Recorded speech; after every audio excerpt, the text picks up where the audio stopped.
이 14장 14절 3번 설교한다 했죠. 오늘 두 번째 설교가 되겠습니다.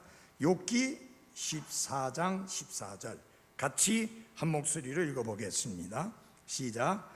사람이 죽으면 다시 살리이까 나를 위하여 정하신 시간에 모든 날을 내가 기다리되 변화가 내게 이를 때까지 기다리겠나이다. 아멘. 여기 한글 성경에는 기다린다는 말이 2번 나왔습니다만은 그거는 우리말의 특성상 그 문장을 구성하는 데 있어서 특성상 기다린다는 말이 2번 나왔지만 영어 성경에는 1번 나왔습니다. 어쨌든 여기서 핵심적인 단어는 뭐냐?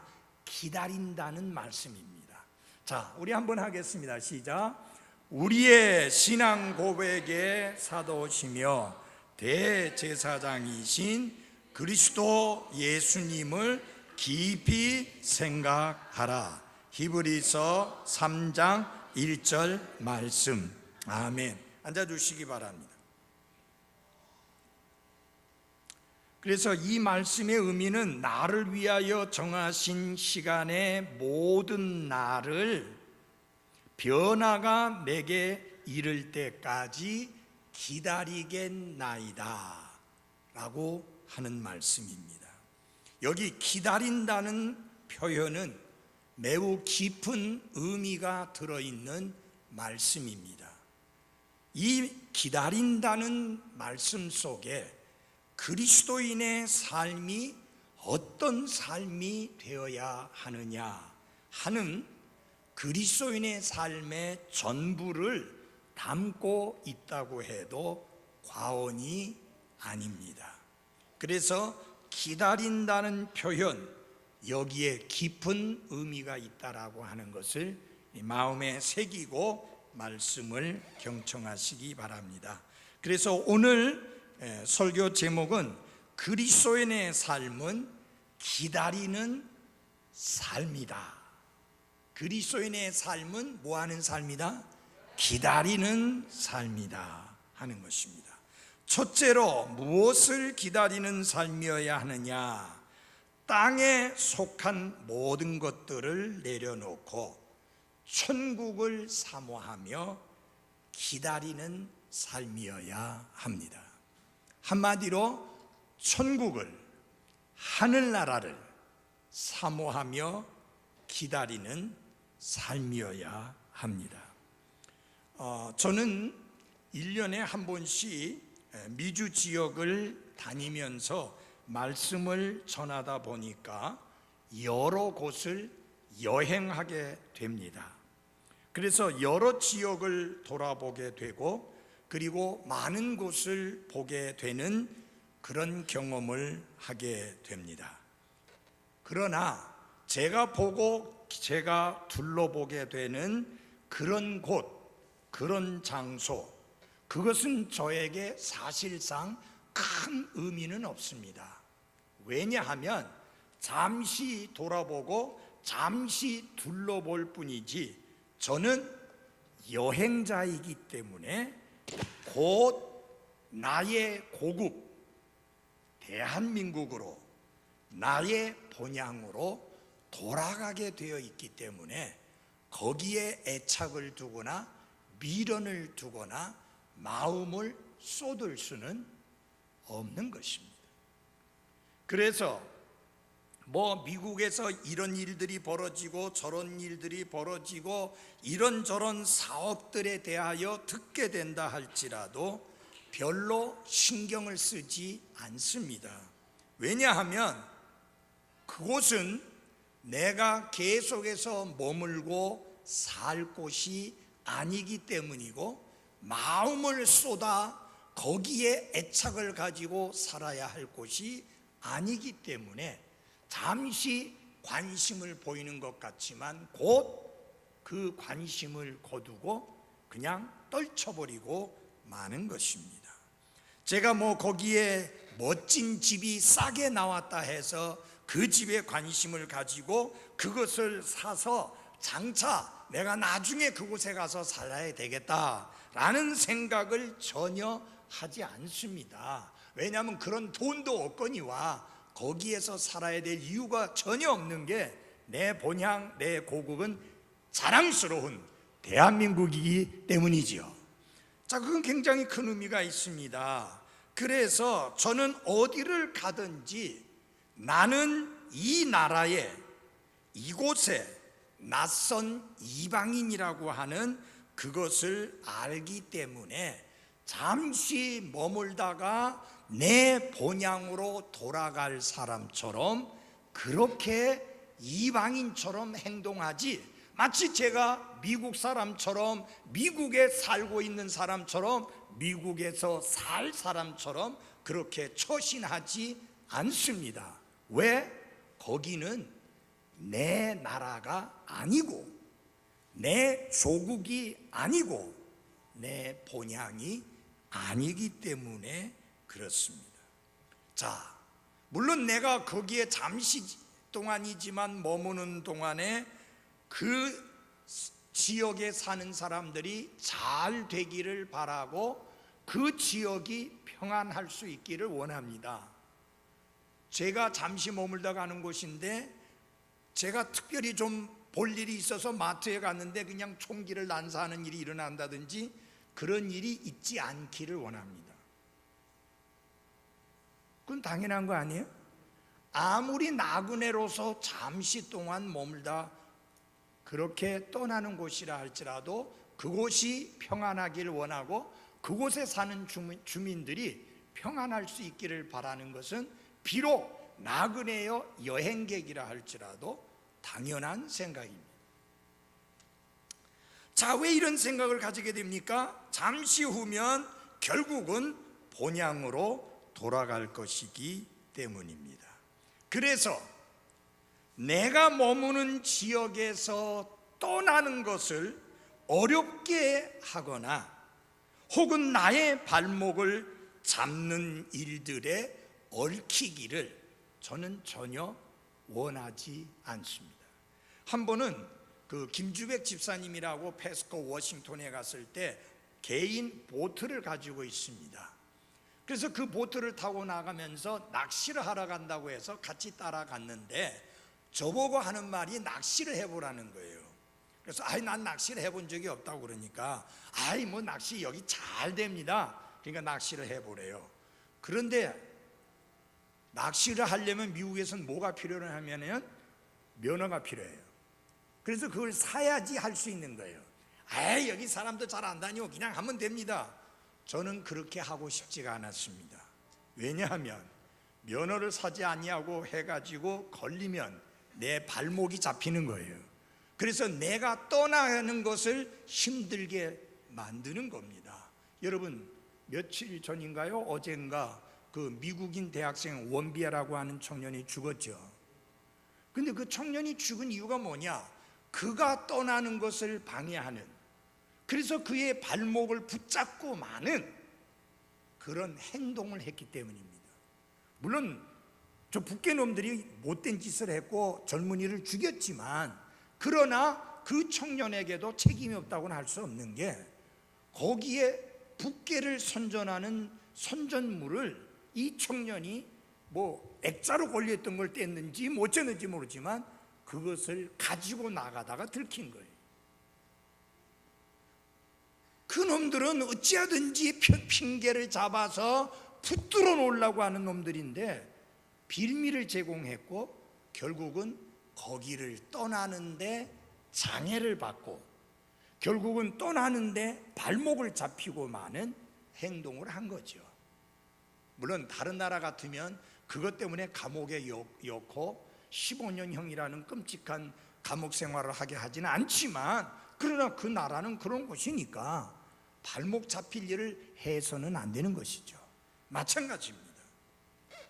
여러분과 저는 이 땅 위에서 그리스도인으로서 사는데 우리는 이 땅 위에서 나그네로서 살고 있고 낯선 이방인들로 살고 있고 잠시 머물다 가는 순례자로서 사는 사람들이기 때문에 나그네답게 처신해야 되고 낯선 이방인들답게 처신을 해야 되고 잠시 후에는 곧 떠날 사람들임을 기억하고 생활해야 되는 게 맞습니다. 그래서 우리 그리스도인들은 최후 종착지인 그 마지막 항구를 향해서 항해를 하는 여행자들과 같다라는 생각을 기억하고 절대로 우리의 발목을 잡는 그런 행동이나 그런 생활을 조심하고 피해야 하는 게 맞습니다. 이 세상은 부패하고 타락한 곳이어서 결코 그리스도인들을 위한 안식처가 될 수 없습니다. 우리가 부르는 찬양 중에 그러는 찬양이 있지 않습니까? 죄 많은 이 세상은 내 집 아니네. 그 말은 무슨 말이냐? 내 혼을 위한 안식처가 아니라는 뜻입니다. 그리고 내 모든 보화는 저 천국에 있네. 이런 자세, 이런 태도를 가지고 살아가야 하는 것이 그리스도인의 삶인 것을 기억하십시오. 그래서 그리스도인의 삶은 어떤 삶이냐? 천국을 사모하며 천국에 가는 그날을 기다리며 사는 삶이 바로 그리스도인의 삶이다. 그래서 우리는 이 땅 위에서 사는 동안에 가능한 한 이 세상의 일들에 얽매이지 않도록 하는 것이야말로 그리스도인의 지혜라고 할 수 있습니다. 여기 히브리서 기자는 우리들에게 이렇게 권면하고 있습니다. 히브리서 12장 2절 말씀을 보게 되면 이런 말씀을 보게 됩니다. 12장 1절이네요. 그러므로 증인들이 이렇게 큰 구름을 이루며 또한 우리를 둘러싸고 있으니 모든 무거운 것과 너무 쉽게 우리를 얽어매는 죄를 우리가 떨쳐버리고, 우리가 이 땅 위에서 나그네로서 순례자로서 여행객으로서 살아감에 있어서 우리를 쉽게 얽어매는 죄를 떨쳐버리고 살아가야 할 것을 말씀하고 있는 것입니다. 우리는 우리로 하여금 머물도록 허락하신 이 땅에서 살면서 우리와 함께 살아가는 다른 사람들에게 친절히 대하고 사랑을 베풀고 그들이 잘 되기를 위해서 기도하고 또 바랍니다. 하지만 우리가 반드시 잊지 말고 기억해야 될 것은 무엇이냐? 우리는 구원받지 않은 그 사람들과는 전혀 다른 사람이라는 사실을 늘 기억하며 살아야 하는 것입니다. 우리가 이 땅 위에 존재하는 목적은 구원받지 못한 그 사람들에게 선교하기 위한 선교의 목적으로 우리가 이 땅에 살고 있는 것이지, 그렇지 않다면 우리가 이 땅의 삶을 마감하고 하늘나라에 가서 주님과 함께 사는 것이 훨씬 더 나은 것입니다. 이게 사도 바울이 고백한 그것입니다. 내가 이 육신을 떠나 그리스도와 함께 있는 것이 나에게 더 낫다는 말이 그 말인 거예요. 여기 사도 바울은 복음을 전하다가 옥에 갇히고 채찍에 맞고 돌에 맞고 죽을 뻔한 고비를 수도 없이 넘기면서 고통을 많이 당했는데, 그가 그런 삶을 사는 것보다는 차라리 주님과 함께 있는 것이 훨씬 더 낫지요. 그러나 사도 바울은 빌립보 교회 성도들을 위해서, 잃어버린 혼들을 위해서, 세계 선교를 위해서 아직도 해야 할 일이 있기 때문에 하나님께서 그를 이 땅 위에 살려두신 것이라고 믿고 마지막 숨이 곧어지는 그 순간까지 그는 최선을 다해서 선교 사역에 전념하게 된 것입니다. 그러므로 사랑하는 그리스도인 여러분들이요, 기억하시기 바랍니다. 우리는 이 땅 위에 선교사로서 살고 있다고 하는 사실입니다. 그러므로 내 직장, 내 사업처는 선교처가 되어야 되고 전도처가 되어야 되고 선교와 전도를 위한 하나의 도구가 되어질 때 하나님이 나에게 그 직장 혹은 그 사업을 허락해 주신 하나님의 선한 뜻이 제대로 이루어지는 것이 되는 것입니다. 그래서 항상 잊지 말아야 될 것이 있어요. 나는 구원받지 않은 다른 사람들하고는 근본적으로 다른 사람이라고 하는 것을 기억해야 됩니다. 여러분, 그분들은 이 땅에 천년 만년 살 것처럼 살고 있지만 구원받은 그리스도인인 나와 여러분들은 천년 만년 살 것처럼 사는 게 아니라 나그네로서 살고 있는 것이고 낯선 이방인으로 살고 있기 때문에 우리는 여기에 애착을 가질 수 없고 주님이 우리에게 예비하시고 허락해 주신 하나님의 나라를 사모하며 기다리는 삶을 살아가야 하는 것입니다. 기다리는 삶, 그것이 그리스도인의 삶입니다. 우리는 이 세상에서 물건을 사기도 하고 팔기도 하지만 잠시 나그네로서 살아가면서 편의상 그렇게 하는 것일 뿐입니다. 우리는 이 세상에서 영원히 살 것처럼 그렇게 사거나 팔거나 하며 살지 않습니다. 왜냐하면 우리는 진리를 샀고 그 진리를 팔지 않을 것이기 때문입니다. 우리의 마음과 우리의 보화를 우리는 이미 하늘에 쌓아 두었습니다. 우리의 모든 기쁨과 우리의 모든 보화는 이 땅에 있지 아니하고 어디에 있어요? 하늘에 있어요. 아이고, 하늘에 있다니까 지금 막 눈이 얼굴이 찌푸러지고 난리예요. 이 땅에 있다고 해야죠, 목사님. 꼭 그런 심정이에요. 다시 한번 묻겠습니다. 우리의 마음과 우리의 보화는 하늘에 있습니다. 집에 있는 금고에 있으면 안 됩니다. 통장에 들어있는 현금에 있으면 안 됩니다. 저금하는 게 나쁘다는 게 아니에요. 금고에 돈이 있는 것이 나쁘다는 게 아니에요. 그러나 우리의 마음은, 우리의 진정한 보화가 그런 곳에 있는 것이 아니라 우리의 영원한 보화, 우리의 마음은 하늘나라, 그곳에 있어야 하는 게 맞습니다. 이 땅에 속한 기쁨들은 잠시 빌려 쓰고 있는 것과 같은 기쁨이다, 그런 생각을 가지고 살아야 합니다. 여러분, 이 세상의 흔적, 외형, 그것은 사라진다 라고 성경은 말씀하고 있습니다. 폼페이의 최후라는 말을 들어보셨을 겁니다. 화려한 도시였습니다. 이제 쾌락을 마음껏 누리던 도시였습니다.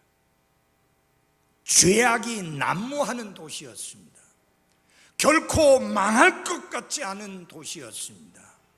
흔적도 없이 사라지지 않을 것 같았던 도시였습니다. 그러나 화산 폭발로 인하여 그 폼페이 시를 덮치게 되었고, 어떤 군인은 서서 경비를 쓰다가 그 상태 그대로 화산을 뒤집어 쓰고 죽었습니다. 여러분, 바빌론은 결코 망하지 않을 나라라고 했지만 망했고 역사 속에서 사라졌습니다. 이 세상과 이 세상의 흔적은 사라질 것이지만 하나님의 말씀은 영원합니다. 그러므로 우리가 지금 무엇을 가지고 있든지 간에 우리가 가지고 있는 소유를 자랑하는 것처럼 어리석고 미련한 것은 없습니다.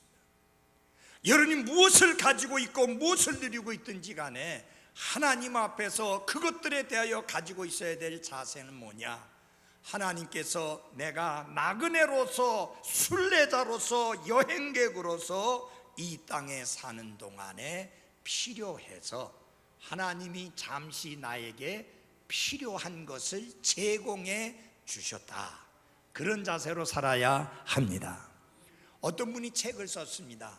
나그네는 짐이 가벼워야 합니다. 왜?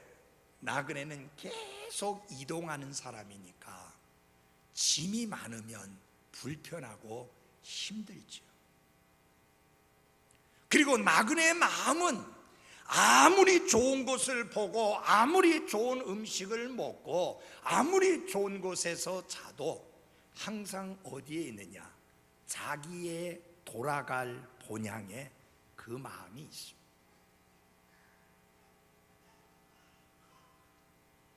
여러분, 제가 미국 교회에서 집회를 하고 또 멕시코에 가서 강의를 하고 그러니까 목사님은 부산 성서 침례교회는 뭐 까마득하게 잊어버리고 아무 생각도 없이 오직 그것만 생각한다고 착각하지 마십시오. 거기서 설교를 해도 여기 시간이 몇 시고 오늘 부목사님이 설교할 텐데 아무개는 오늘 왔는지 안 왔는지 다 그거 헤아리고 있고 생각하고 있고 기도하고 있습니다. 몸은 거기 있지만 마음이 여기 있다 그 말이에요. 왜? 여기가 본향이잖아요. 그리고 이 땅 위에 살아가면서 저의 진정한 본향은 하늘나라니까 하늘나라의 마음을 두고 그 하늘나라를 사모하며 기다리며 사는 것입니다. 사랑하는 그리스도 여러분, 애국자는요 어느 나라에 가 있든지 자신의 삶이 편하든 힘들든 상관없이 항상 조국에 대한 향수병에 시달립니다. 우리 구원받은 그리스도인도 정말 하늘나라의 시민이라면 그 나라를 사모하며 그 나라를 기다리며 살아가야 되는 게 맞습니다. 우리 찬송가 가사처럼 그렇게 살아야 되지 않을까요? 저 천국에서 모두 날 기다리시네. 저 영광 나라에서 길이 살겠네. 그 하나님의 나라를 사모하며 기다리며 살아가는 삶이 그리스도인의 삶이다. 두 번째로, 그리스도인의 삶은 주님의 부르심을 받을 때를 고대하며 기다리며 사는 삶이다.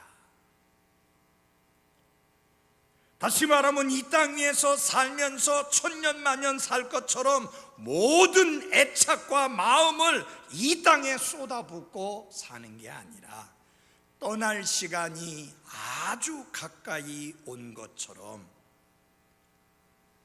주님이 부르실 그때를 고대하며 기다리며 살아가는 삶이 그리스도인의 삶이다. 우리는 지금까지 많은 그리스도인들의 죽음을 지켜가면 보면서 그분들이 이 세상을 떠나면서 정말 발버둥 치면서 어쩌든지 이 세상의 삶을 마감하지 아니하고 어쩌든지 이 땅에 오래오래 살아남으려고 발버둥 치는 모습이 아니라 이 나그네의 삶을 기꺼이 떠나는 모습들을 많이 지켜보았습니다.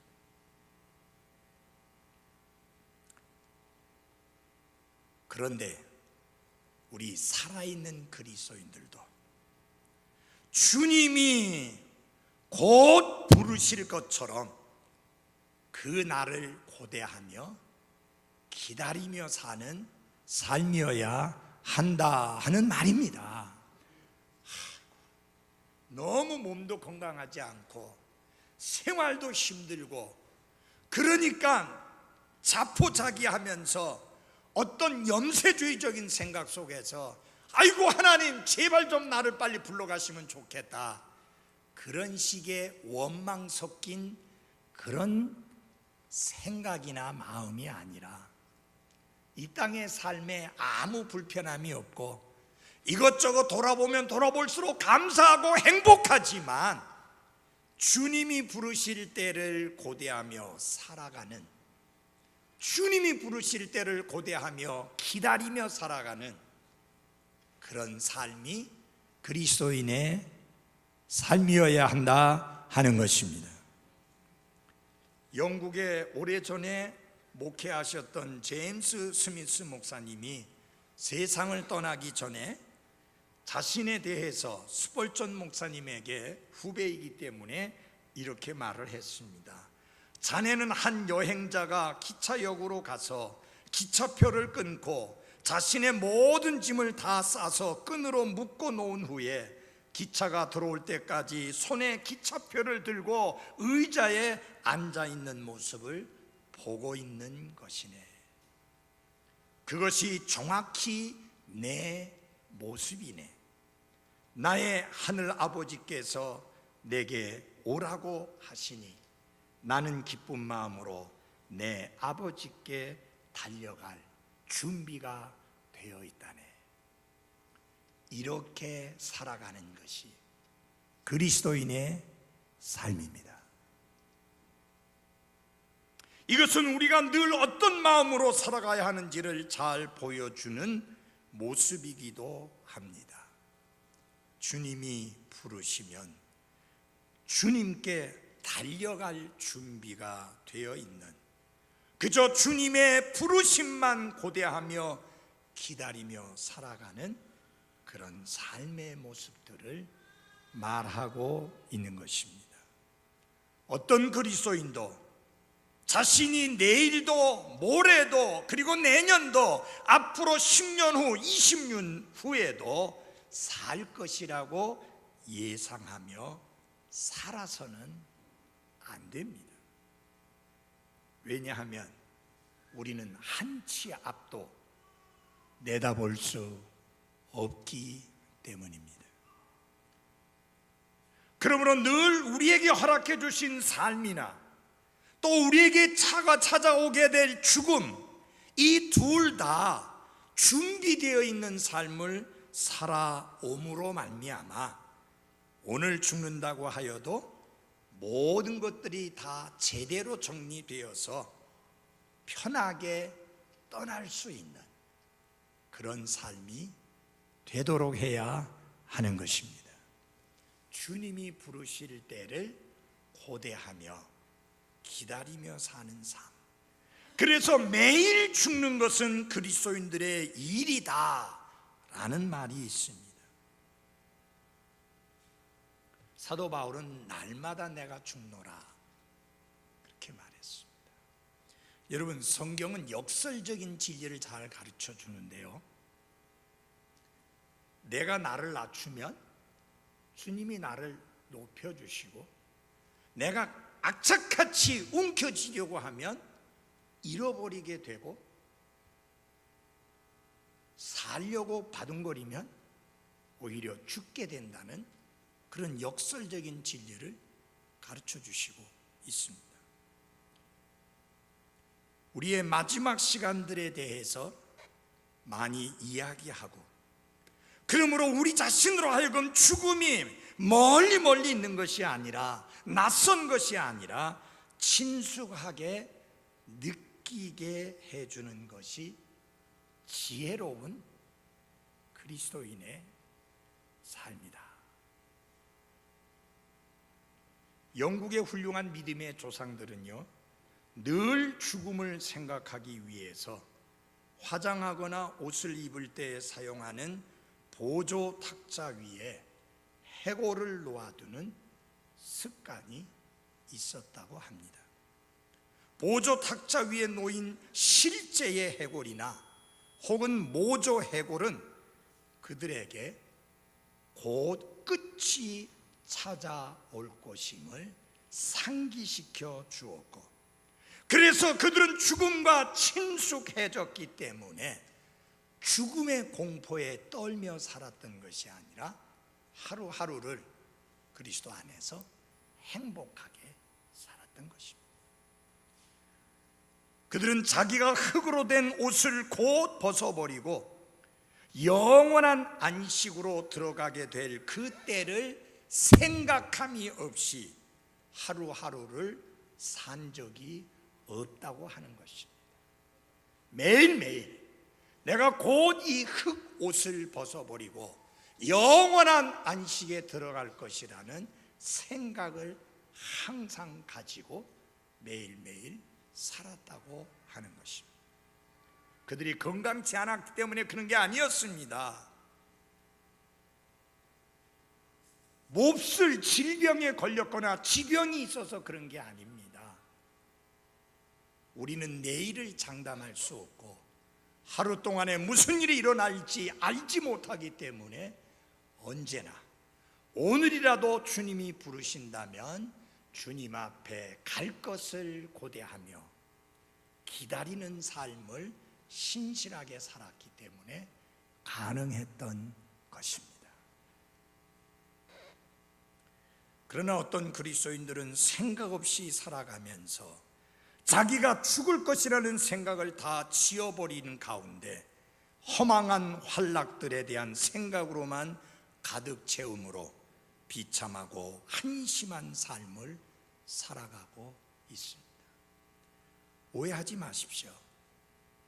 제가 주님이 부르실 날을 고대하며 기다리며 살아간다는 게 허구한 날 언제 죽을지 모른다는 그 생각 때문에 완전히 부정적인 생각에 사로잡혀 살아가게 되는 것을 말하는 게 아닙니다. 언제 어느 때에 주님이 부르시더라도 기꺼이 주님의 부르심에 응해서 주님 앞에 갈 수 있도록 준비된 삶을 사는 것이고 그 날을 기다리며 살아가는 삶을 의미하는 것입니다.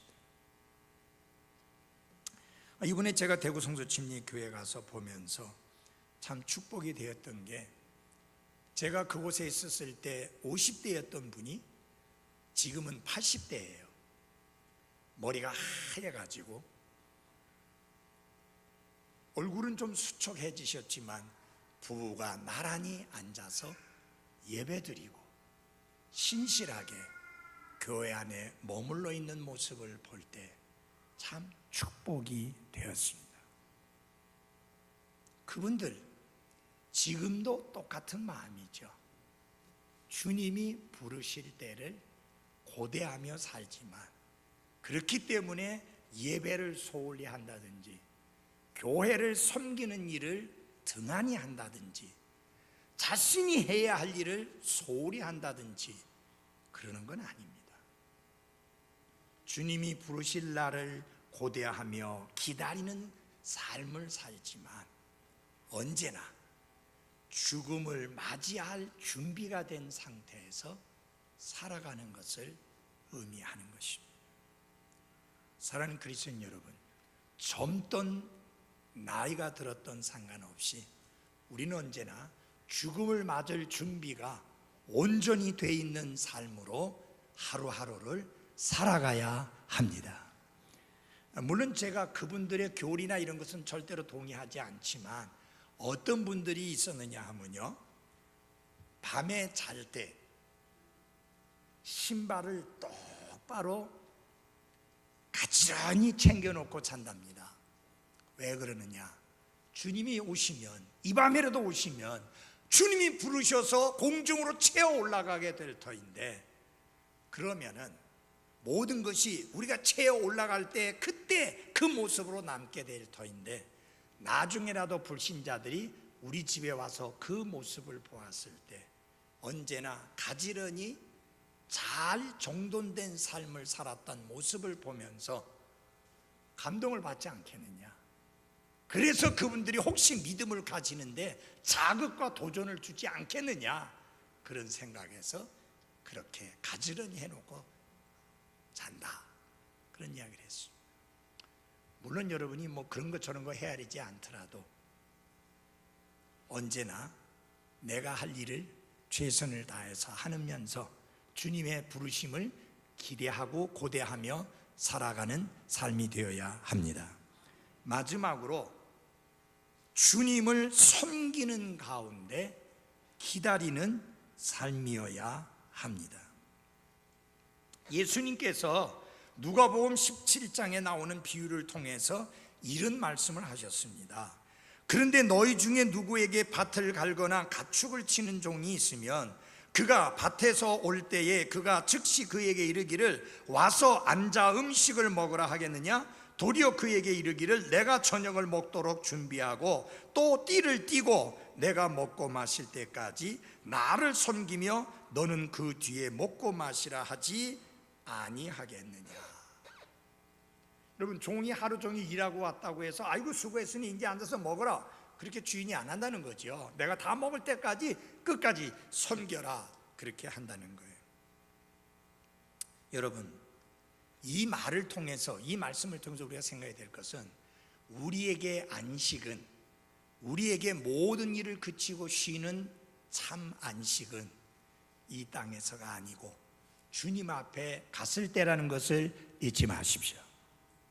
그래서 우리는 계속해서 주님이 부르셔서 내 마지막 숨이 거두어지는 그 순간까지 주님이 명하신 일들을 행하고 주님께서 지키라고 하는 믿음을 지키고 우리가 달려야 할 그 길을 끝까지 마치고 주님이 기뻐하시는 그 일을 힘써야 되는 게 바로 우리가 살아가야 될 삶의 모습이다.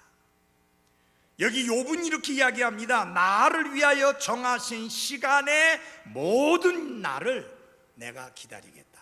아무리 고통스럽고 아무리 힘들고 아무리 어려워도 내가 절대로 내 스스로 목숨을 끊지 아니하고 하나님이 정해주신 그 모든 날을 끝까지 기다리겠다라고 하는 말입니다. 뭐가 필요하냐?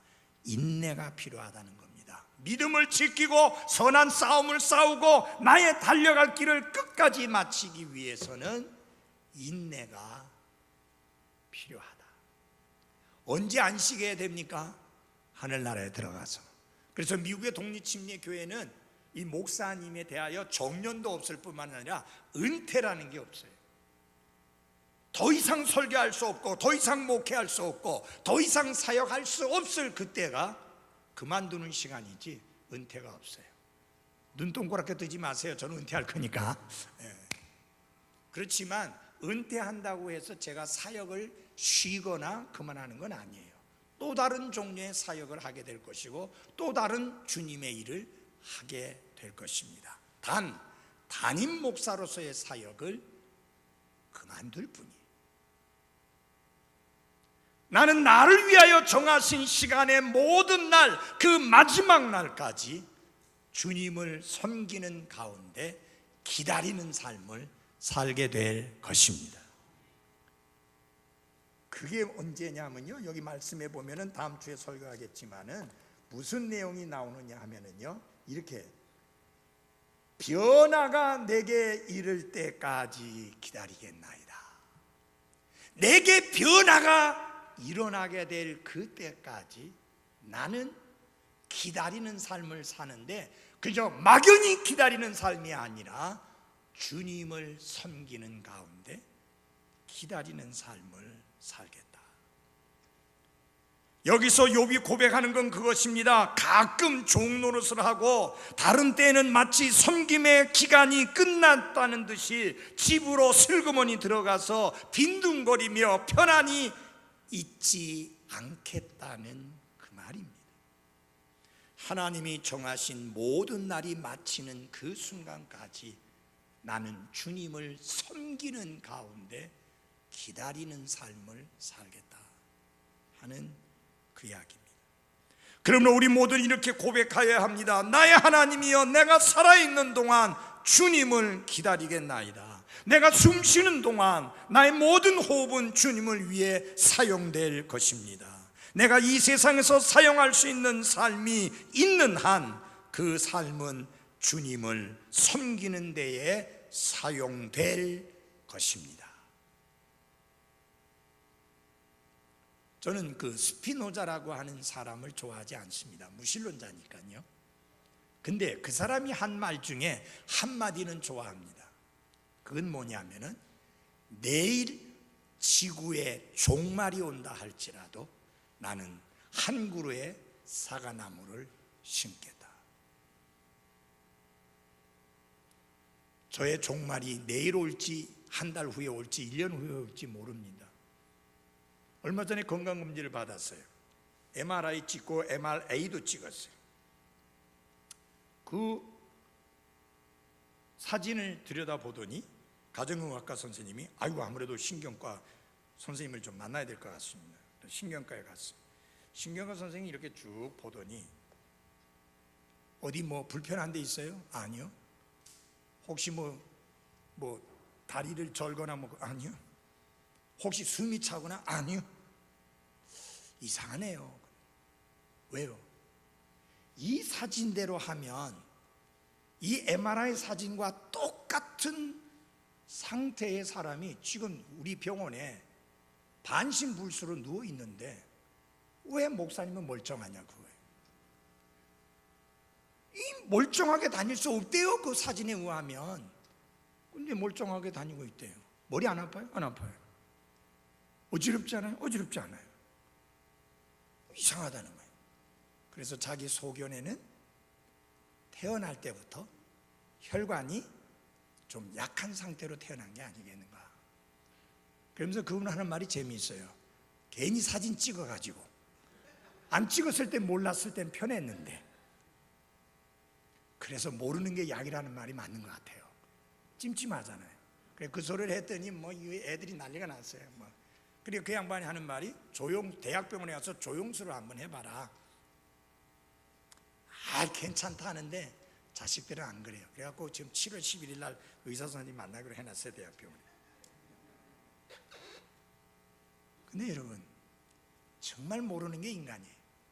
건강도 모르고 죽음의 날도 모르고 마지막 순간이 언제 찾아올지 모릅니다.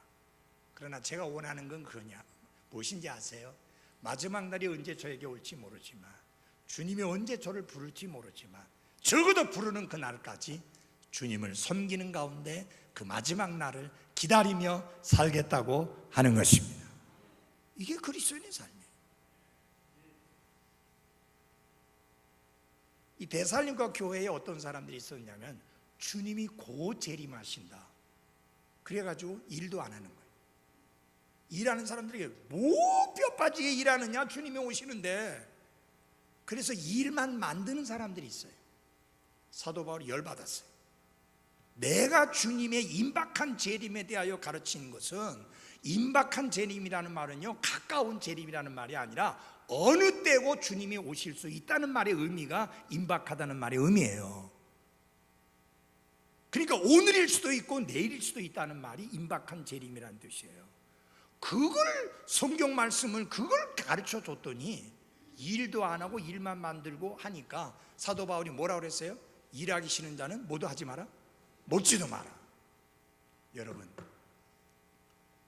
제가 이 소선 모친한테 일 좀 그만하세요 그러니까 할만하니까 합니다. 할 수 있을 때 해야죠. 맞는 말씀이에요. 그래서 이제 안 말려요. 할 수 있을 때 해야 되고 할만하니까 하고 그리고 할 수 있는 건 축복이에요.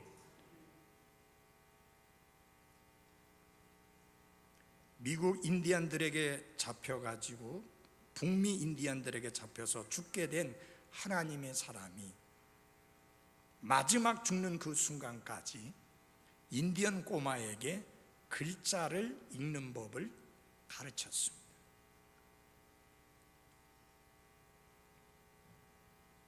그는 마지막 순간까지 자신이 할 수 있는 것에 최선을 다하면서 기다렸는데 바로 이것이 그리스도인인 나와 여러분이 우리의 마지막 날까지 가져야 될 자세요, 태도인 것을 잊지 마십시오.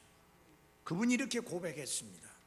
내가 지금 설교하는 것에서 물러나서 설교를 못하게 하니까 설교하고 복음을 전하기 위해서 인디안들을 찾아가는데 잡아가지고 죽이려고 하는데 그래도 어느 정도 시간을 놔둬서 설교는 못하지만 그것에 물러나서 이 꼬마 아이에게 글자 읽는 법을 가르칠 수 있게 된 것은 얼마나 큰 은혜인가. 하나님께서는 내게 지금도 여전히 뭔가 할 일을 주고 계시니 말일세 나의 기도는 내가 이 땅에 사는 동안에 그리스도를 위하여 아무 일도 하지 않은 채로 단 한 시간도 살아있게 하지 말아 주시라는 것이네. 사랑하는 그리스도인 여러분, 우리 모두가 이런 마음 상태로 살아갈 수 있기를 바랍니다. 그리스도를 위하여 아무 일도 하지 않은 채, 그리스도를 위하여 아무 섬김의 일도 하지 않은 채 단 한 시간도 살아있는 일이 없도록 마지막 순간까지 그리스도를 섬기는 일을 하다가 주님의 부르심을 받을 수 있도록 기다리는 삶을 사는 게 바로 그리스도인의 삶인 것을 잊지 마십시오. 그리스도인의 삶은 뭐다? 기다리는 삶이다. 그냥 아무것도 안 하고 놀며 먹으며 기다리는 게 아니라 하늘나라를 사모하며 기다리는 것이고, 주님이 부르실 때를 고대하며 기다리며 사는 것이고, 그리고 주님을 섬기는 가운데 기다리며 사는 삶이 바로 그리스도인의 기다리는 삶이다 하는 것입니다. 기도하겠습니다.